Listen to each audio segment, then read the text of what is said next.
Hey guys, Scopetactics here, and today I'm bringing you a World of Tanks tutorial. Yes, today we're going to be talking all about crew skills, what they are, how they work, and how to optimize them. So first of all, a little introduction to crew skills. As you can see, when your crew reaches 100%, each crew member can specialize in a different skill. Now, each crew member, depending on their role, whether it's commander, gunner, loader, radio operator, and so on, gets a different set of skills, as well as a set of general skills.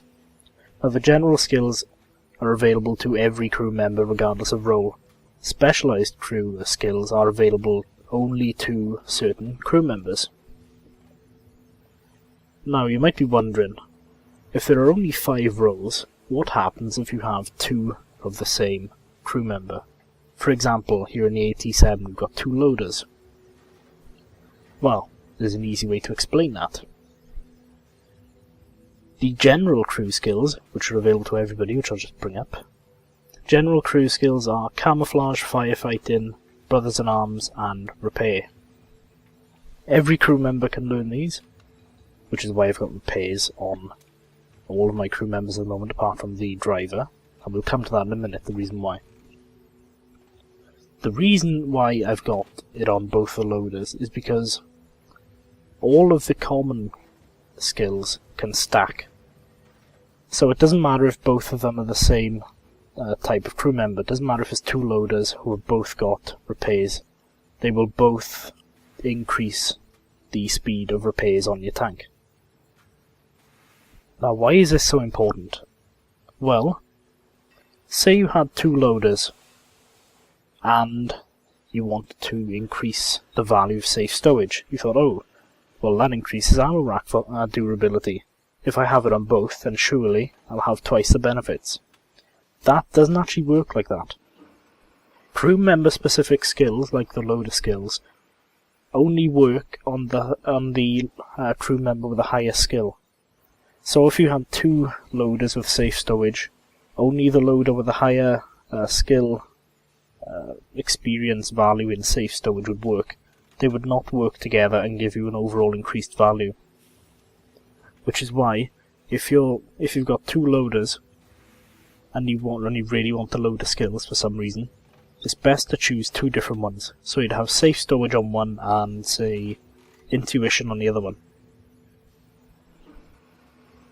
But common skills do stack. And I should mention there are a difference between these. Skills and perks. Skills are activated as soon as you start training the crew member in them. They give you gradual increases in stats from the moment they start training in it up to 100% or it maxes out. Perks, on the other hand, like say brothers-in-arms, only come into effect when a crew member reaches 100%. So the general strategy here is to pick a skill, like say most people pick either camouflage or repairs, depending on the tank. And then once that skill reaches 100%, they swap it out for a perk. Because then you always have an advantage. You're never missing out. Well, I think we've gone through that enough. Let's look at these skills in depth, shall we? We'll start off with the commander. And why don't we start off with the common skills? Obviously, repairs is a skill, so it comes into effect as soon as the training starts. It's a very popular skill to choose, especially on heavy tanks, tank destroyers, and medium tanks. And basically all it does is it accelerates the repairs to damaged modules. So if your tracks are down or ripped off, then say normally it would take your crew about 10 seconds to fully repair it and get back up. This reduces that time. So it's particularly handy on tanks that need to be mobile or have low armor values or need to get out of there fast. It's particularly valuable on heavy tanks. Okay, next, camouflage. This is handy on... Basically, I don't think there's a bad vehicle for this. Now obviously, different vehicles, different tanks have different camouflage values, so it's more helpful on some tanks than others.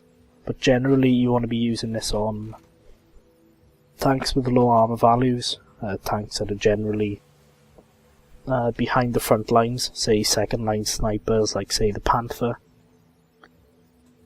or mainly tank destroyers and self-propelled guns. So the Hellcat benefits from camouflage immensely, as it already has a great camouflage value, whereas something like the Waffenträger E100 does not. Firefighting. Pretty self-explanatory. It just enhances firefighting abilities. So I think what that is that when your tank is on fire, the crew put it out quicker if you don't have fire extinguishers, so overall it does less damage to modules, and maybe it doesn't. I'm not sure if fire can kill crew members. I think it can. I certainly know it can damage modules, and it's very dangerous. But overall I'd recommend just taking manual fire extinguishers. Oh, quick tip for that actually. If you do take manual fire extinguishers like I do, bind them to the spacebar. It's much easier to find that than one of your F keys. Now, brothers in arms. Oh, just before we move on, all of those are skills. Firefighting, camouflage and repair are all skills, so you're constantly getting benefit from them from 1% to 100%. Brothers in Arms is a perk, but it's a very popular perk. I should say that it's kind of glitched, whereas this perk is actually intended to deactivate when one of the crew members is knocked out. That's not the case at the moment. Although it is a perk, so it doesn't come into effect until 100%, every crew member in your tank needs to have Brothers in Arms at 100% before it works. So if you just have one, it's not going to give any benefit at all. So it gives you plus 5% to every attribute of your tank. So it's plus 5% view range, plus 5% aiming time, plus 5% reload speed, all that sort of good stuff. It's the equivalent of, as it says there, equipment and improved ventilation.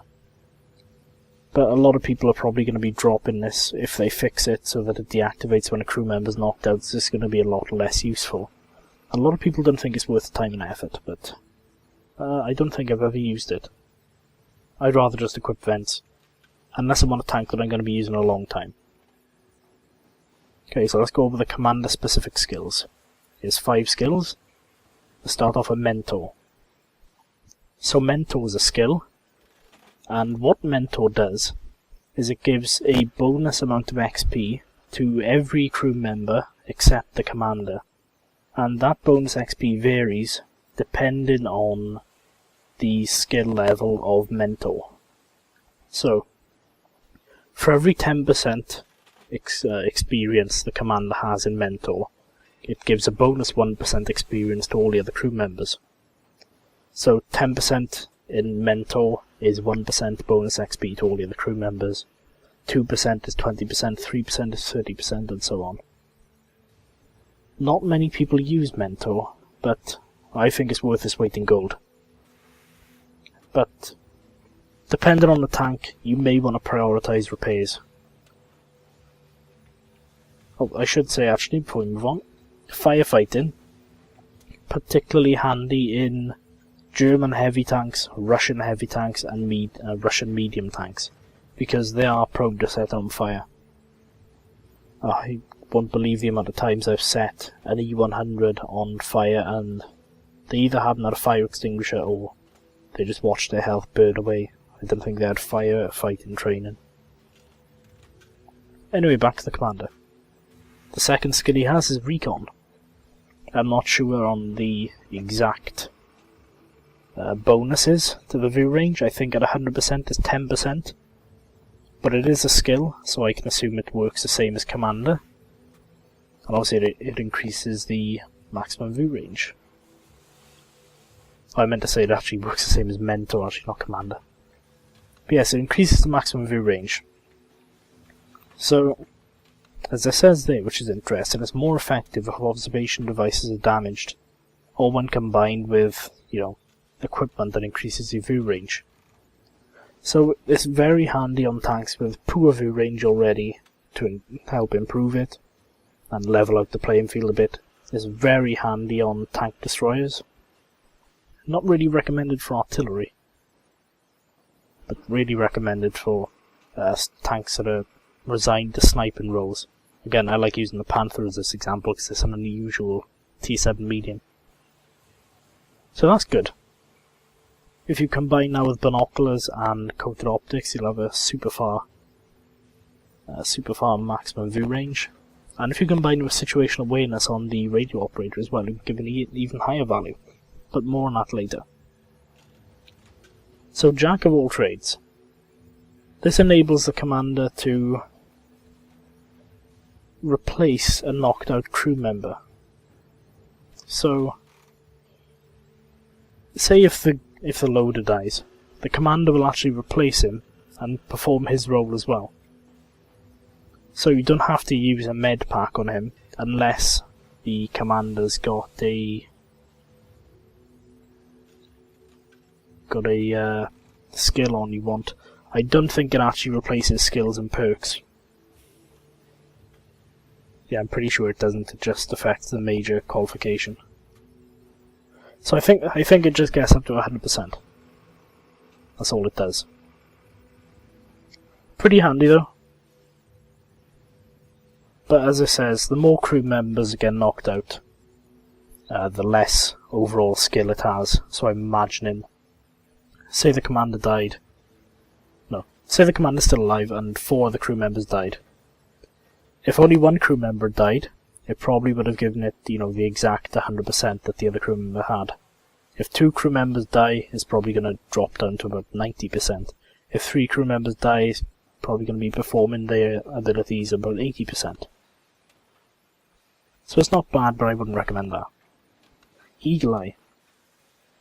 So if you critically damage a module on a tank within your view range, you'll be able to see what you critically damaged. So say if you... I'm not sure if that works on crew members. Say if you knock out the loader, I'm not sure if it works. I haven't actually used that. I'm pretty sure it works on, say, if you damage the gun or break the gun, or you knock out the observation device, it'll actually pop up saying what you've destroyed. So that can be quite handy to, if you knock out the ammo rack or something, it makes you aware of the fact that the tank's got a much longer reload time and you can have more shots on him. Last but not least, probably the most popular perk in the game, Sixth Sense, which enables the commander to identify whether the vehicle has been spotted by the enemy. So, if you do get spotted, and even if you can't see the enemy tanks, if you get spotted, either by shooting or just rolling around out in the open ground, like you probably wouldn't do, a big light bulb will appear on the screen, letting you know you've been spotted, so you can retreat back into cover, just wait for it to go away. But if you are spotted again, soon after you've just been spotted, Sixth Sense will not activate straight away. You've got to wait a while before it reactivates. It's not long, it's only a matter of like 10 seconds or so, but just don't keep poking the bush and, jeopardizing your camouflage. So that's the commander. Next, the gunner. As you can see, he's got the same abilities as before. No need to look at them, let's just jump down to his specific skills. He's only got 4. Designated target, which is a perk. I've never actually used it myself. But every time a vehicle... I think that's if you spot a vehicle. I'm not sure if it works for any vehicle is spotted within your view range by teammates. But it's quite handy, if a tank starts retreating and sometimes he disappears and you think, oh, where the hell is he gone? He's 1 shot away from dying. That might get you the last shot off you need. Or it can give you an indication of where he's going. So that might be quite handy. But to be honest, I think the gunner's got better perks than that. Armourer. Improves the accuracy of a damaged gun.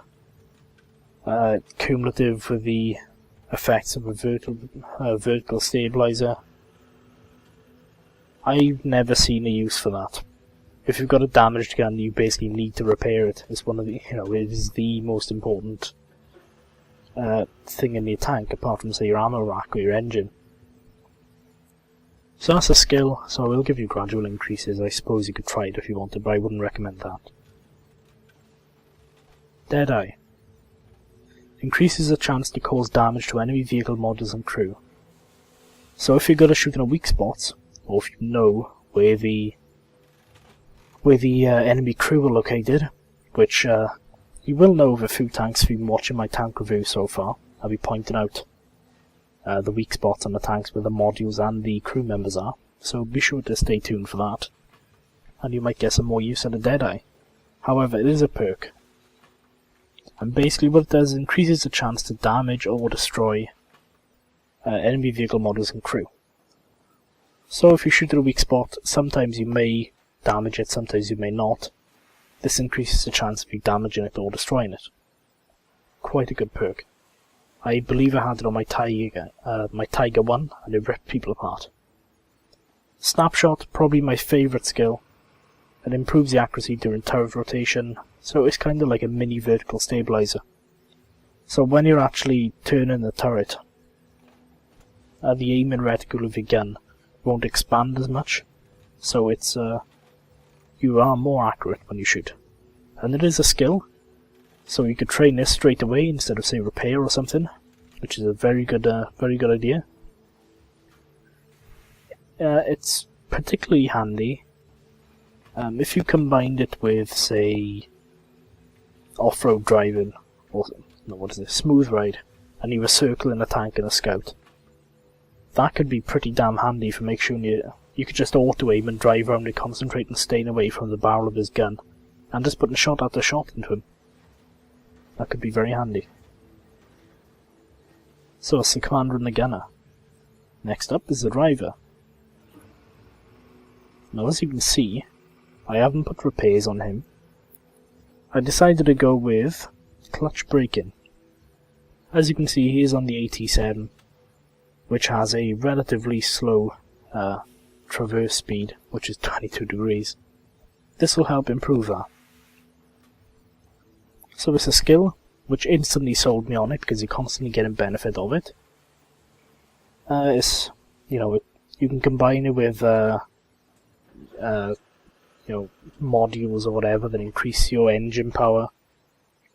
But it is incredibly handy, especially for tank destroyers or fixed hull artillery. Because if a tank gets around behind you, you're dead. Clutch braking can help increase the chances of your survival, because it won't be able to get around you as easily. Particularly good for sluggish tanks or tanks that have slow traverse speeds. I think the Maus or the E100 will get a lot of benefit from this. Next up, controlled impact. So it decreases the ramming damage to your vehicle and increases the ramming damage to an enemy vehicle. So it's kind of a wild card in the perk tree, or the skill tree rather. It's another thing, it's another skill, which is very handy. There are a few tanks I'd recommend this on. Tanks that are fast, or can reach respectable speeds, and tanks that are heavy.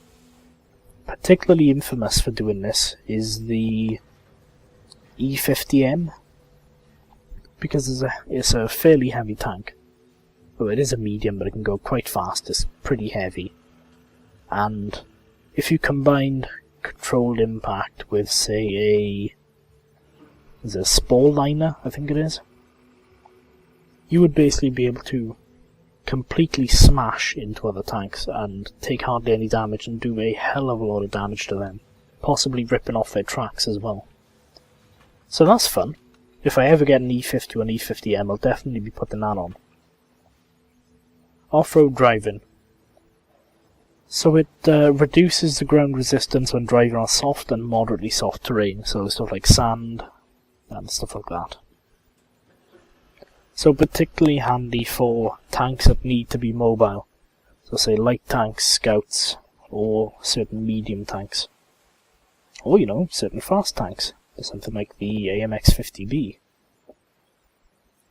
Just increases it decreases your speed loss over soft terrain, so it helps you remain mobile.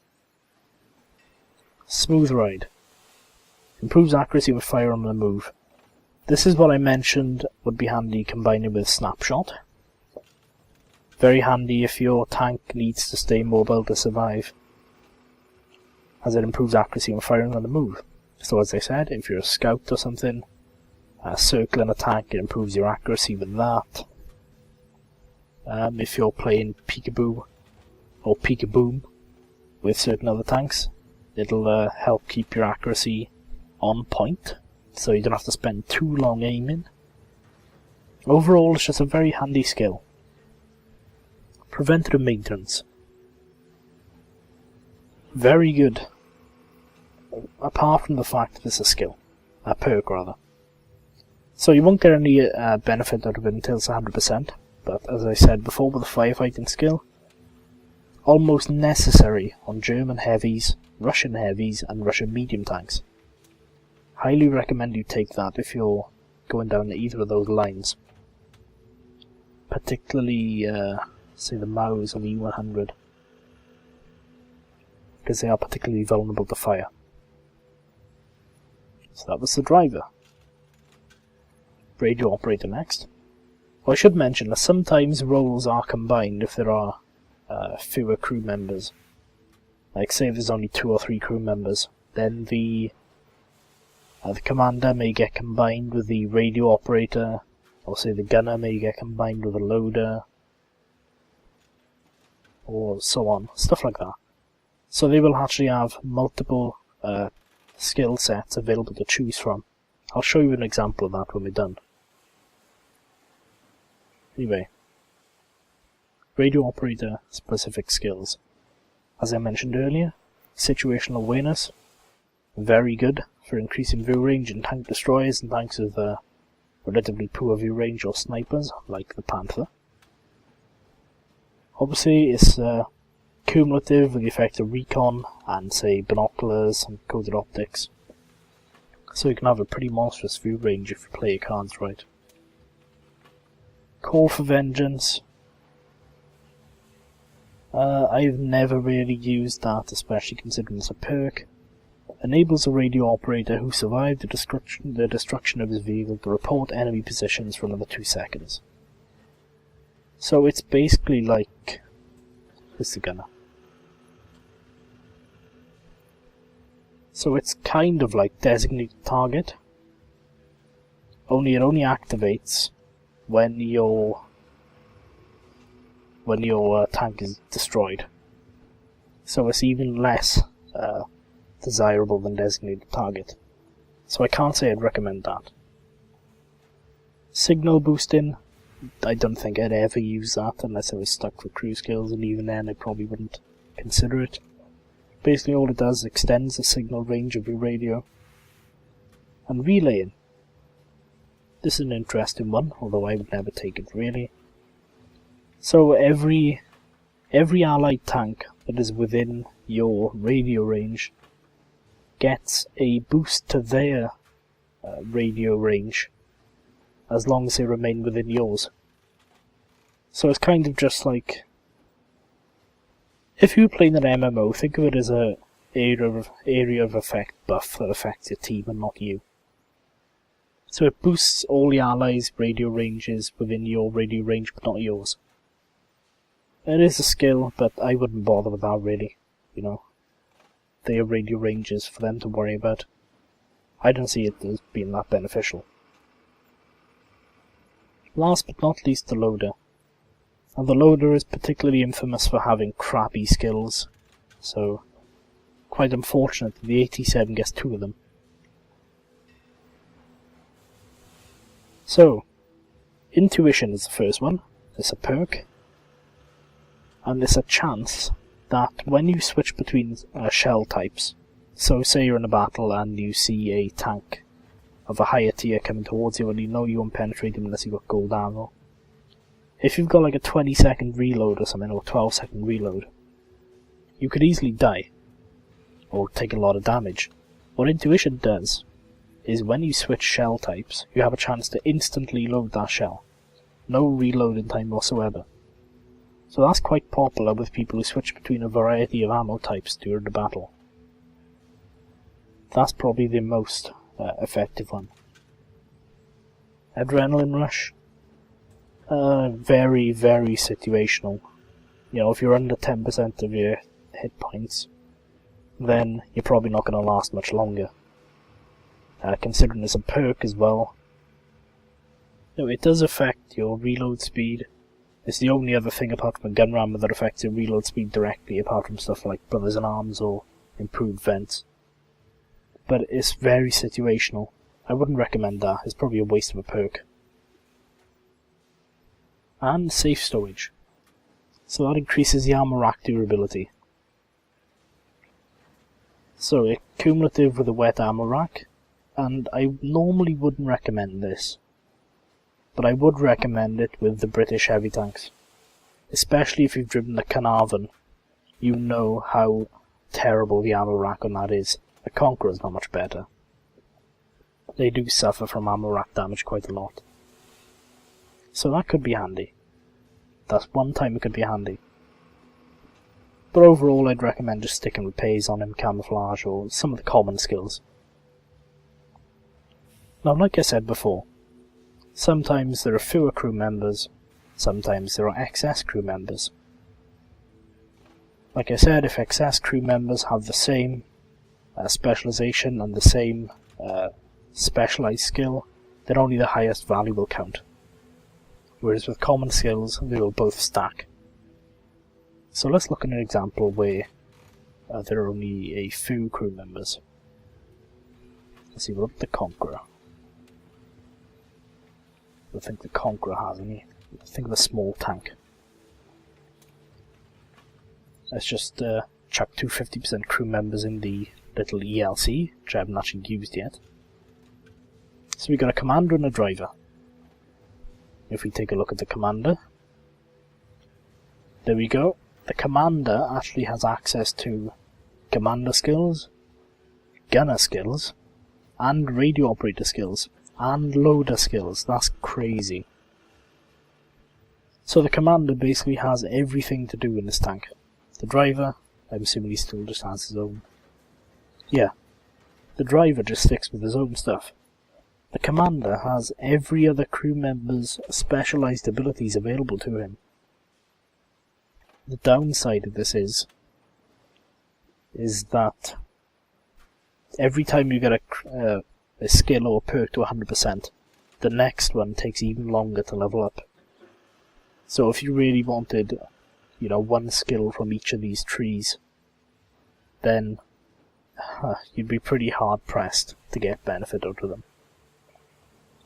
That's an extreme example though. I don't think there are many other tanks that only have 2 crew members. Usually the roles are only combined into, say, 2 roles for 1 crew member. The most extreme I've ever seen is actually on the commander of the ELC AMX, which gets 4. That's insane. So I was mentioning before about certain things that stack with crew skills. Improved ventilation, either class 1, 2 or 3, is plus 5% to all crew skills, which gives, say you had, let me think of a skill, say repairs. If you had improved vents on, it would give a further plus 5% to that skill. It would also give plus 5% extra to, say, clutch braking, to improve your vehicle's rotating speed. And there are a lot of specific things like that. What was I was trying to find the German tanks, because I knew there was something I wanted to show you. Is it the German tanks that only get enhanced grousers? Well, I can't find them at the moment, but that'll be covered during the equipment and modules part, which should be coming up next in the tutorials. Anyway, that should have covered all the crew skills. I hope it wasn't too boring for you. I know it's running up to half an hour here, but I hope I explained them sufficiently, and I hope you have a real understanding of the crew skills. and what you should be using. If you have any questions, please leave them in the comments. I'll respond as promptly as I can. And until next time, thank you very much for watching. Goodbye.